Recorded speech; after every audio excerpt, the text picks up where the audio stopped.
ಸ್ನೇಹಿತರೆ, ಈ ವಿಡಿಯೋದಲ್ಲಿ ನಾವು formal and informal expressions. Formal ಅಂದರೆ ಏನು? ಔಪಚಾರಿಕ. ಇನ್ಫಾರ್ಮಲ್ ಅಂದರೆ ಏನು? ಅನೌಪಚಾರಿಕ. ಓಕೆ ಸ್ನೇಹಿತರೆ, ಈಗಾಗಲೇ ನಿಮಗೆ ಗೊತ್ತಾಗಿರ್ಬೋದು ಫಾರ್ಮಲ್ ಆ್ಯಂಡ್ ಇನ್ಫಾರ್ಮಲ್ ಎಕ್ಸ್ಪ್ರೆಷನ್ ಏನು ಅಂತ, ಯಾಕೆಂದರೆ ನಾನು ಕನ್ನಡದಲ್ಲೇ ಅದರ ಅರ್ಥ ಹೇಳಿದೆ. ಸೊ ಅನೌಪಚಾರಿಕ ಅಂದರೆ ಏನು? ಸಾಮಾನ್ಯವಾಗಿ ನಾವು ಫ್ರೆಂಡ್ಸ್ ಹತ್ರ ಮಾತಾಡೋದು, ನಮ್ಮ ಫ್ಯಾಮಿಲಿ ಮೆಂಬರ್ಸ್ ಹತ್ರ ಮಾತಾಡೋದು, ಅಥವಾ ನಾವು ನಮ್ಮ ಕೊಲೀಗ್ಸ್ ಹತ್ರ ಮಾತಾಡೋದು. ಸೊ ಇಲ್ಲಿ ನಾವು ಫಾರ್ಮಲ್ ಲ್ಯಾಂಗ್ವೇಜ್ ಬಳಸಲ್ಲ. ಇಲ್ಲಿ ಔಪಚಾರಿಕವಾಗಿ ನಾವೇನು ಮಾತಾಡೋದಿಲ್ಲ, ಅನೌಪಚಾರಿಕವಾಗಿ ಮಾತಾಡ್ತೀವಿ. ಈಸಿಯಾಗಿ ಮಾತಾಡ್ತೀವಿ, ಒಂಥರ ಜಾನಪದ ಶೈಲಿಯಲ್ಲಿ ಮಾತಾಡ್ತೀವಿ. ಬಟ್ ಔಪಚಾರಿಕ ಅಂತ ಹೇಳಿದಾಗ ರೈಟಿಂಗಲ್ಲಿ ನಾವು ಔಪಚಾರಿಕನ ಬಳಸ್ತೀವಿ, ಬರವಣಿಗೆಯಲ್ಲಿ. ಆಮೇಲೆ ಕೆಲವು ಸಲ ಮಾತಾಡಬೇಕಾದ್ರೂ ಬಹಳಷ್ಟು ಕಡೆ ಔಪಚಾರಿಕವಾಗಿ ಮಾತಾಡ್ತೀವಿ. ಓಕೆ, ಸೊ ಔಪಚಾರಿಕದಲ್ಲಿ ಏನಿರುತ್ತೆ ಅಂತ ಹೇಳಿದ್ರೆ ಲಾಂಗ್ ಇರುತ್ತೆ ಸೆಂಟೆನ್ಸಸ್. ಅನೌಪಚಾರಿಕ ಅಂದರೆ ಶಾರ್ಟ್ ಆಗಿರುತ್ತೆ. ಓಕೆ, ಸೊ ಇಲ್ಲಿರೋದು ನೋಡಿ, ಇದೆಲ್ಲ ಶಾರ್ಟ್ ಆಗಿರುತ್ತೆ ಸೆಂಟೆನ್ಸ್. ಈ ಕಡೆ ಇದು ಫಾರ್ಮಲ್, ಇದೆಲ್ಲ ಸ್ವಲ್ಪ ಲಾಂಗ್ ಆಗಿದೆ. ಯಾಕೆ? ಇದರ ಅವಶ್ಯಕತೆ ಏನಿದೆ ಅಂತ ಹೇಳಿದ್ರೆ, ಬರವಣಿಗೆ ಯಾವುದಾದ್ರೂ ಒಂದು ಡಾಕ್ಯುಮೆಂಟ್ ಬರೆದಿದ್ರೆ, ಅಥವಾ ಏನಾದರೂ ನಮಗೊಂದು ಲೆಟರ್ ಬಂತು ಅಂದರೆ, ಏನಾದರೂ ಒಂದು ಇಮೇಲ್ ಬಂತು ಅಂತ ಹೇಳಿದ್ರೆ ಸಾಮಾನ್ಯವಾಗಿ ಈ ಥರ ಇರುತ್ತೆ. ಓಕೆ, ಈ ಫಾರ್ಮ್ಯಾಟಲ್ಲಿ ಇರುತ್ತೆ. ಇಲ್ಲ, ಕೆಲವರು ಮಾತಾಡೋದೇ ಹಾಗೇ ಇರುತ್ತೆ. ಸೊ ಅದೆಲ್ಲ ನಮಗೆ ಅರ್ಥ ಆಗಬೇಕು ಅಂತ ಹೇಳಿದ್ರೆ ನಮಗೆ ಈ formal and informal language, informal expressions ಮಧ್ಯೆ ಇರುವಂತಹ ವ್ಯತ್ಯಾಸ ಗೊತ್ತಾಗಬೇಕು. ಸೊ ಯಾವುದನ್ನು ಹೇಳಿದ್ದಾರೆ, ಯಾವುದ್ರ ಬಗ್ಗೆ ಹೇಳಿದ್ದಾರೆ ಅನ್ನೋದು ನಮಗೆ ಅರ್ಥ ಆಗಿರುತ್ತೆ, ಆದರೆ ಕಂಪ್ಲೀಟಾಗಿ ಅರ್ಥ ಆಗಿರಲ್ಲ, ಕನ್ಫ್ಯೂಷನ್ ಆಗುತ್ತೆ. ಓಕೆ, ಸೊ ಈ ವಿಡಿಯೋದಲ್ಲಿ ನಾವು 5 ಫಾರ್ಮಲ್ ಆ್ಯಂಡ್ ಇನ್ಫಾರ್ಮಲ್ ಎಕ್ಸ್ಪ್ರೆಷನ್ ಅಂದರೆ ವ್ಯಕ್ತಪಡಿಸುವಂಥದ್ದು. ಓಕೆ, ಅದನ್ನು obviously sentences. So formal expression ಏನು, ಇನ್ಫಾರ್ಮಲ್ ಎಕ್ಸ್ಪ್ರೆಷನ್ ಏನು ಅಂತ ನಾವು ಈ ವಿಡಿಯೋದಲ್ಲಿ ಒಂದು 5 ಫಾರ್ಮಲ್ ಆ್ಯಂಡ್ ಇನ್ಫಾರ್ಮಲ್ ಎಕ್ಸ್ಪ್ರೆಷನ್ಸ್ನ ನಾನು ತೊಗೊಂಡಿದ್ದೀನಿ. ಓಕೆ, ಸೊ ಅದ್ರ ಬಗ್ಗೆ ನಾವು ಇವತ್ತು ಡಿಸ್ಕಸ್ ಮಾಡೋಣ. ನಮಸ್ಕಾರ ಸ್ನೇಹಿತರೆ, ನಾನು ನಿಮ್ಮ ಇಂಗ್ಲೀಷ್ ಟ್ರೈನರ್ ಅನಿಲ್ ಕುಮಾರ್. ಬನ್ನಿ ಇಂಗ್ಲೀಷ್ ಕಲಿಯೋಣ ಚಾನಲ್ಗೆ ಮತ್ತೊಮ್ಮೆ ಸ್ವಾಗತ. ಸ್ನೇಹಿತರೆ, ನೀವು ಈ ಚಾನಲ್ಗೆ ಹೊಸಬರಾಗಿದ್ದರೆ ದಯವಿಟ್ಟು ಚಾನಲನ್ನು ಸಬ್ಸ್ಕ್ರೈಬ್ ಮಾಡೋದನ್ನು ಮರಿಬೇಡಿ. ಹಾಗೆ ಪಕ್ಕದಲ್ಲಿರುವ ಬೆಲ್ ಐಕಾನನ್ನು ಕ್ಲಿಕ್ ಮಾಡಿ. ನಾವು ಹಾಕುವ ಎಲ್ಲ ವೀಡಿಯೋಗಳು ನಿಮಗೆ ನೋಟಿಫಿಕೇಶನ್ ಮುಖಾಂತರ ನಿಮ್ಮ ಸೆಲ್ ಫೋನ್ಗೆ ಬರುತ್ತೆ. ಜಸ್ಟ್ ಒಂದು ಕ್ಲಿಕ್ ಮಾಡಿದ್ರೆ ಸಾಕು ನೋಟಿಫಿಕೇಶನ್ನ. I am ready to teach you. Okay, so ಈ ವಿಡಿಯೋವನ್ನು ದಯವಿಟ್ಟು ಕೊನೆ ತನಕ ನೋಡಿ, ಯಾಕೆಂದರೆ ಒಂದಷ್ಟು ಎಕ್ಸ್ಪ್ರೆಷನ್ಸ್ ನಿಮಗೆ ಅರ್ಥ ಆಗದೆ ಹೋಗ್ಬೋದು. ಆ್ಯಂಡ್ ಆಫ್ ಕೋರ್ಸ್ ಎಂದಿನಂತೆ ಈ ವಿಡಿಯೋನ ಎಲ್ಲ ಸೋಷಿಯಲ್ ಮೀಡಿಯಾ ಪ್ಲಾಟ್ಫಾರ್ಮ್ಸಲ್ಲೂ ಶೇರ್ ಮಾಡಿ ಅಂತ ನಾನು ರಿಕ್ವೆಸ್ಟ್ ಮಾಡ್ತೀನಿ. ವಿಡಿಯೋಗೆ ಒಂದು ಲೈಕನ್ನು ಕೊಟ್ಬಿಡಿ, ಯಾಕೆಂದರೆ ಸುಮಾರು ಜನ ಲೈಕ್ ಕೊಡೋದಿಲ್ಲ. ವಿಡಿಯೋ ಇಷ್ಟ ಆದರೂ ಸಹ ಮರ್ತು ಬಿಡ್ತೀರಾ. ಓಕೆ, ನೆನಪಿಸ್ಲಿಕ್ಕೆ ಈಗಲೇ ಹೇಳ್ತಾ ಇದ್ದೀನಿ, ಲೈಕ್ ಕೊಡಿ. ನಿಮಗೇನಾದರೂ ಡೌಟ್ ಇದ್ದರೆ ಕಮೆಂಟ್ ಸೆಕ್ಷನಲ್ಲಿ, ಅಥವಾ ನಿಮಗೆ ಫಾರ್ಮಲ್ ಆ್ಯಂಡ್ ಇನ್ಫಾರ್ಮಲ್ ಗೊತ್ತಿದ್ದರೆ ಅದನ್ನು ಕಮೆಂಟ್ ಸೆಕ್ಷನಲ್ಲಿ ಶೇರ್ ಮಾಡಿ. All right, okay, so without any further do let's get started.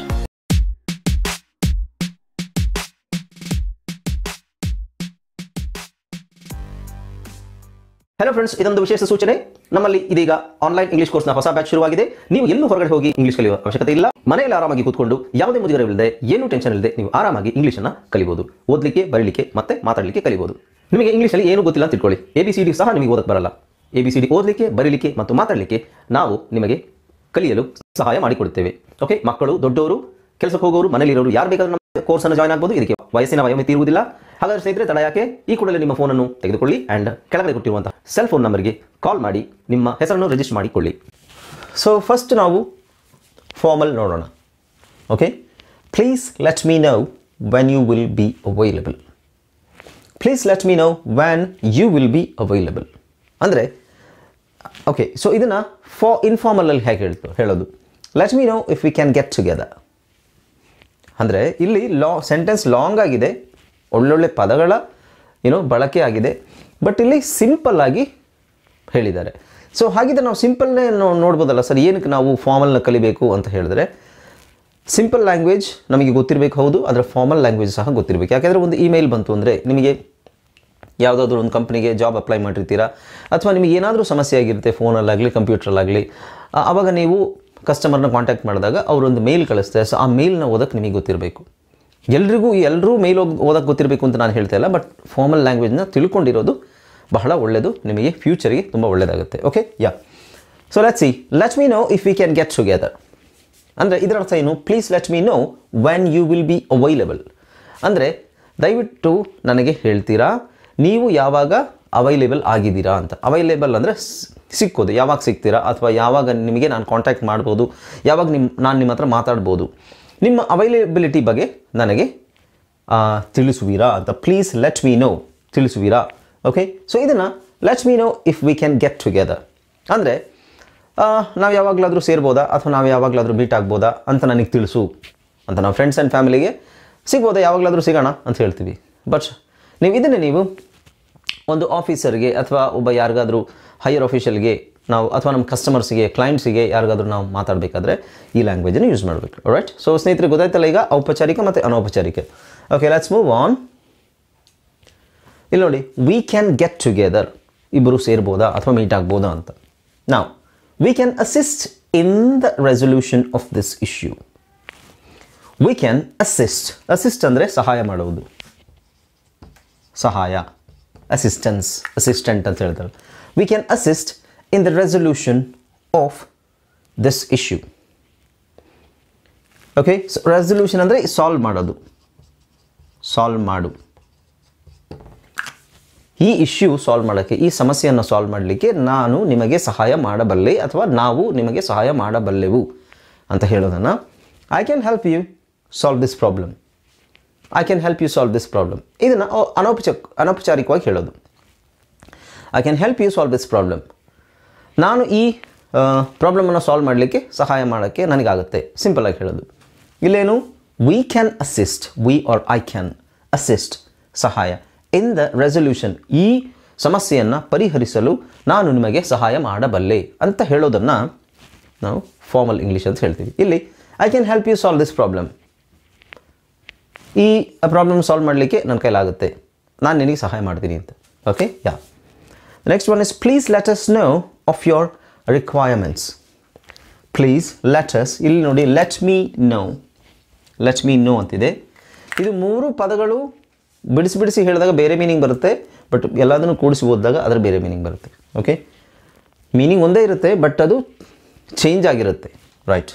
Please let us know of your requirements. Requirements ಅಂದರೆ ಅವಶ್ಯಕತೆಗಳು. ಇದು ಏನು, ಅವಶ್ಯಕತೆಗಳು. ನೋಡಿ, please let us know of your requirements ಅಂದರೆ ನಮಗೆ ನಿಮ್ಮ ಅವಶ್ಯಕತೆಗಳ ಬಗ್ಗೆ ತಿಳಿಸಿಕೊಡಿ ಅಂತ ಹೇಳೋದನ್ನು ಸಿಂಪಲ್ ಆಗಿ ಏನು ಕೇಳ್ಬೋದು ಅಂದರೆ ವಾಟ್ ಯು ನೀಡ್, ಏನು ಬೇಕು ನಿನಗೆ, ನಿಮಗೇನು ಬೇಕು ಅದನ್ನು ಹೇಳಿ, ವಾಟ್ ಯು ನೀಡ್ ಅಂತ ಡೈರೆಕ್ಟಾಗಿ ಕೇಳೋದನ್ನು please let us know of your requirements. Okay ಸ್ನೇಹಿತರೆ, ಕನ್ಫ್ಯೂಸ್ ಮಾಡ್ಕೋಬೇಡಿ. ಈ ಸಿಚುವೇಶನ್ಸ್ ಬೇರೆ ಇರುತ್ತೆ, ಹೇಳೋ situation I mean formal situation, ಇದು ಇನ್ಫಾರ್ಮಲ್ ಸಿಚುವೇಶನಲ್ಲಿರುತ್ತೆ, ಇದು ಫಾರ್ಮಲ್ ಸಿಚುವೇಶನಲ್ಲಿರುತ್ತೆ. ಇದನ್ನು ನೀವು ವಾಟ್ ಯು ನೀಡ್ ನಾನು ಹೇಳ್ದಂಗೆ ಅನೌಪಚಾರಿಕವಾಗಿ ನಮ್ಮ ಫ್ರೆಂಡ್ಸ್ ಆ್ಯಂಡ್ ಫ್ಯಾಮಿಲಿ ಹತ್ರ ಮಾತಾಡೋದು ಆ್ಯಂಡ್ ಕೊಲೀಗ್ಸ್ ಹತ್ರ ಮಾತಾಡೋದು ಅಥವಾ ಇನ್ನು ಹೊರಗಡೆ ಯಾರ ಹತ್ರನಾದರೂ ಮಾತಾಡಬೇಕಾದ್ರೆ ನಾವು ಇನ್ಫಾರ್ಮಲ್ ಯೂಸ್ ಮಾಡ್ತೀವಿ. ಔಪಚಾರಿಕ ಅಂದರೆ ಗೊತ್ತಲ್ಲ, ಯಾವ್ಯಾವ ಸಿಚುವೇಷನಲ್ಲಿ ಬಳಸಬೇಕು ಅನ್ನೋದನ್ನು ನಮಗೆ ಗೊತ್ತಿರಬೇಕು. ನಾವು let's see fourth one. I regret to inform you. I regret, I ಅಥವಾ we regret to inform you. ಅಂದ್ರೇನು? I'm sorry to tell you that. I'm sorry to tell you that. ಯಾವುದೋ ಒಂದು ಕಂಪನಿಗೆ ನಾವು ಅಪ್ಲಿಕೇಶನ್ ಹಾಕಿರ್ತೀವಿ ಅಥವಾ ಇಂಟರ್ವ್ಯೂ ನಾವು ಕೊಟ್ಟು ಬಂದಿರ್ತೀವಿ. ಅವರು ಇತ್ತೀಚೆಗೆಲ್ಲ ಇಂಟರ್ವ್ಯೂ ಅಲ್ಲಿ ಸೆಲೆಕ್ಟ್ ಆಗದಿದ್ರು ಸಹ ಅವ್ರೇನು ಇನ್ಫಾರ್ಮ್ ಮಾಡೋದಿಲ್ಲ. ಬಟ್ ಇನ್ ಕೇಸ್ ನಾವು ಏನು ಇಷ್ಟೊತ್ತಾದರೂ ನನಗೆ ಕಾಲ್ಸ್ ಬಂದಿಲ್ವಲ್ಲ ಅಂತ ನಾವೇನಾದರೂ ಕಾಂಟ್ಯಾಕ್ಟ್ ಮಾಡಿದ್ರೆ ಅವ್ರ ಕಡೆಯಿಂದ ಒಂದು ರಿಪ್ಲೈ ಇರುತ್ತೆ. ಏನು? We regret to inform you. We regret to inform you that you are not selected. ಅಂದರೆ ನಾವು ನಿಮಗೆ ಇನ್ಫಾರ್ಮ್ ಮಾಡಲು ನಮ್ಮ ಬೇಜಾರು ವ್ಯಕ್ತಪಡಿಸ್ತಿದ್ದೀವಿ ಅಥವಾ ಖೇದ ವ್ಯಕ್ತಪಡಿಸ್ತಾ ಇದ್ದೀವಿ, ಯಾಕೆಂದರೆ ನೀವು ಈ ಕಂಪ್ನಿಗೆ ಸೆಲೆಕ್ಟ್ ಆಗಿಲ್ಲ ಅಂತ ಹೇಳೋದನ್ನು. ಅದನ್ನು ಇನ್ಫಾರ್ಮಲ್ ಆಗಿ ಹೇಗೆ ಹೇಳೋದು? I am sorry to tell you that, I am sorry to tell you that you are not selected this time. ಅಂದರೆ ಈ ಸಲ ನೀನು ಸೆಲೆಕ್ಟ್ ಆಗಿಲ್ಲ ಅಂತ ಹೇಳಲಿಕ್ಕೆ ನಾನು ಕ್ಷಮೆ ಕೇಳ್ತೀನಿ ಅಂತ. ಸೊ ಕ್ಷಮೆ ಕೇಳ್ತೀನಿ ಅಂತ ಕನ್ನಡದಲ್ಲೂ ಹೇಳೋದಿಲ್ಲ, ಈ ಸಲ ನೀನು ಸೆಲೆಕ್ಟ್ ಆಗಿಲ್ಲಪ್ಪ, ಟ್ರೈ ನೆಕ್ಸ್ಟ್ ಟೈಮ್ ಅಂತ ಹೇಳೋದು. ಓಕೆ, ಇಂಗ್ಲೀಷಲ್ಲಿ. ನಾವು the next one is I would be grateful if you would or if you could reply early. I would be grateful ಅಂದರೆ ನಾನು ಚಿರಋಣಿಯಾಗಿರ್ತೀನಿ ಅಂತ ಆ ಥರ ಒಂದು ಪದ, ಬಟ್ ಅಷ್ಟು ದೊಡ್ಡದಾಗಲ್ಲ. I would be grateful if you could reply early ಅಂದರೆ ನೀವು ಸ್ವಲ್ಪ ನನಗೆ ಬೇಗನೆ ರಿಪ್ಲೈ ಮಾಡಿದ್ರೆ ನಾನು ನಿಮಗೆ ಋಣಿಯಾಗಿರ್ತೀನಿ. ಸೊ ಅದು ಕನ್ನಡದಲ್ಲಿ ಅದು ಆ ಥರ ಮಾತಾಡೋದಿಲ್ಲ ನಾವು, ಬಟ್ ಇಂಗ್ಲೀಷಲ್ಲಿ ಅದು it makes sense. Okay, so ಇದರ ಅರ್ಥ ಏನು? Please get back to me ASAP. ASAP ಅಂದರೆ ಆ್ಯಸ್ ಸೂನ್ ಆ್ಯಸ್ ಪಾಸಿಬಲ್ ಅಂತ. ಅದನ್ನು ಶಾರ್ಟ್ ಮಾಡಿ, ಸುಮ್ಮನೆ ಶಾರ್ಟ್ ಮಾಡಲಿ, ನಾವು ಸ್ಲ್ಯಾಂಗಿಗೋಸ್ಕರ ಮಾಡಿರೋದು ಅದು. Okay, so I would be grateful if you could reply early. ಇದರ ಅರ್ಥ ಏನು? Please get back to me as soon as possible. Please get back to me ASAP ಅಂದರೆ ಆದಷ್ಟು ಬೇಗ ನೀನು ನನಗೆ ಅದರ ರೆಸ್ಪಾನ್ಸ್ ಕೊಡು ಅಥವಾ ಆದಷ್ಟು ಬೇಗ ನೀನು ನನಗೆ ಹೇಳಬೇಕು ಏನು ಅಂತ. ಇದರ ಅರ್ಥ ಏನು? ನಾವು ಇನ್ನೊಬ್ರಿಗೆ ಕೇಳೋದಾದರೆ, ಐ ಮೀನ್ ಫಾರ್ಮಲ್ ಸಿಚುವೇಷನಲ್ಲಿ ಕೇಳೋದಾದರೆ, ನೀವು ನನಗೆ ಆದಷ್ಟು ಬೇಗ ಇದನ್ನು ಹೇಳಿದ್ರೆ ನನಗೆ ಅನುಕೂಲ ಆಗುತ್ತೆ, ಅಥವಾ ನಾನು ನಿಮಗೆ ಗ್ರೇಟ್ಫುಲ್ ಆಗಿರ್ತೀನಿ ಅಂತ ಮೀನಿಂಗ್ ಬರುತ್ತೆ. ಕನ್ನಡದಲ್ಲಿ ಇಷ್ಟು ಫಾರ್ಮಲ್ ಆಗಿ ನಾವು ಎಲ್ಲೂ ಬಳಸಲ್ಲ, ಬಟ್ ಇಂಗ್ಲೀಷಲ್ಲಿ ಇಟ್ ಈಸ್ ವೆರಿ ನೆಸಸರಿ. ಯಾವುದಾದ್ರು ಒಂದು ಇಮೇಲಲ್ಲಿ ಬಂದರೆ, ಅಥವಾ ಬಿಸ್ನೆಸ್ ಮೀಟಿಂಗ್ಸಲ್ಲಿ, ಅಥವಾ ಏನೋ ಒಳ್ಳೊಳ್ಳೆ ಮೀಟಿಂಗ್ಸಲ್ಲಿ, ಸೊ ಇದನ್ನು ಇನ್ಫಾರ್ಮಲ್ ಲ್ಯಾಂಗ್ವೇಜನ್ನು ಬಳಸ್ತಾರೆ. ಓಕೆ, ಸೊ ಇದನ್ನು ಕಲೀಲೇಬೇಕಾ ಸರ್ ಅಂತ ಕೇಳಿದ್ರೆ, ಅದನ್ನು ಕಲೀಲೇಬೇಕು ಅಂತೇನು ಕಡ್ಡಾಯ ಇಲ್ಲ, ಬಟ್ ಇಂಗ್ಲೀಷಿನ ಒಂದು ಲೆವೆಲ್ ಮೇಲೆ ನಾವು ಹೋಗಬೇಕು ಅಂತ ಹೇಳಿದ್ರೆ ಈ ಥರದ ಫಾರ್ಮಲ್ ಲ್ಯಾಂಗ್ವೇಜನ್ನು ನಮಗೆ ಗೊತ್ತಿರಬೇಕು. ನೀವು ಮಾತಾಡಲೇಬೇಕು ಅಂತ ಕಡ್ಡಾಯ ಇಲ್ಲ, ಬಟ್ ನಿಮಗೆ ಅದರ ಅರ್ಥ ಗೊತ್ತಿರಬೇಕು.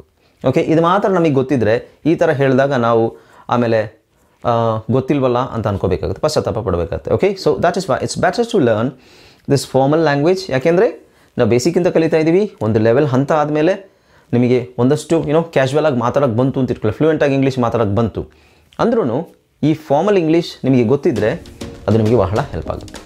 Okay, all right. ಓಕೆ ಸ್ನೇಹಿತರೆ, ಈ ವಿಡಿಯೋದಲ್ಲಿ ಇಷ್ಟೇ ಸಾಕು. ಸೊ ಸ್ನೇಹಿತರೆ, ಈ video formal and informal English ಅಥವಾ ಎಕ್ಸ್ಪ್ರೆಷನ್ ಇದು 3ನೇ ವಿಡಿಯೋ. 2 ವೀಡಿಯೋಸ್ ನಾನು ಮಾಡಿದ್ದೀನಿ. ಆ 2 ವಿಡಿಯೋಗಳ ಲಿಂಕ್ ಬಂದು ನಿಮಗೆ ಡಿಸ್ಕ್ರಿಪ್ಷನಲ್ಲಿ ಸಿಗುತ್ತೆ. ಖಂಡಿತ ಆ ವಿಡಿಯೋನು ಸಹ ನೋಡಿ. ಆ್ಯಂಡ್ ಅಫ್ಕೋರ್ಸ್ ಎಂದಿನಂತೆ ಇನ್ನೂ ನೀವು ಚಾನಲ್ನ ಸಬ್ಸ್ಕ್ರೈಬ್ ಮಾಡ್ಕೊಳ್ದಿದ್ರೆ ಚಾನಲ್ನ ಸಬ್ಸ್ಕ್ರೈಬ್ ಮಾಡ್ಕೊಳ್ಳಿ, ಪಕ್ಕದಲ್ಲಿರೋ ಬೆಲ್ ಐಕಾನ್ ಕ್ಲಿಕ್ ಮಾಡಿ. ಆ್ಯಂಡ್ ಈ ವಿಡಿಯೋಗೊಂದು ಲೈಕ್ ಕೊಡಿ, ಖಂಡಿತ ನಿಮ್ಗೆ ಇಷ್ಟ ಆಗಿರುತ್ತೆ. ಆ್ಯಂಡ್ ಅಫ್ಕೋರ್ಸ್ ಯಾವಾಗಲೂ ಮಾಡೋ ಥರ ಎಲ್ಲ ಸೋಷಿಯಲ್ ಮೀಡಿಯಾ ಪ್ಲಾಟ್ಫಾರ್ಮ್ಸಲ್ಲೂ ಈ ವಿಡಿಯೋನ ಶೇರ್ ಮಾಡಿ. Right, okay. And of course comment ಸೆಕ್ಷನಲ್ಲಿ ನೀವು ಧಾರಾಳವಾಗಿ ಕಮೆಂಟ್ ಮಾಡ್ಬೋದು. Right, okay, thank you so much for joining with me, and I hope you enjoyed this video. We'll meet in the next video. Until then, keep watching my videos, and ಮುಂದಿನ ವಿಡಿಯೋದಲ್ಲಿ ಭೇಟಿಯಾಗೋಣ ಸ್ನೇಹಿತರೆ. ಅಲ್ಲಿವರೆಗೂ ನನ್ನ ವಿಡಿಯೋಸ್ನ ನೋಡ್ತಾ ಇರಿ, keep enjoy ಮಾಡ್ತಾ ಇರಿ, and keep learning English. Right, goodbye, take care.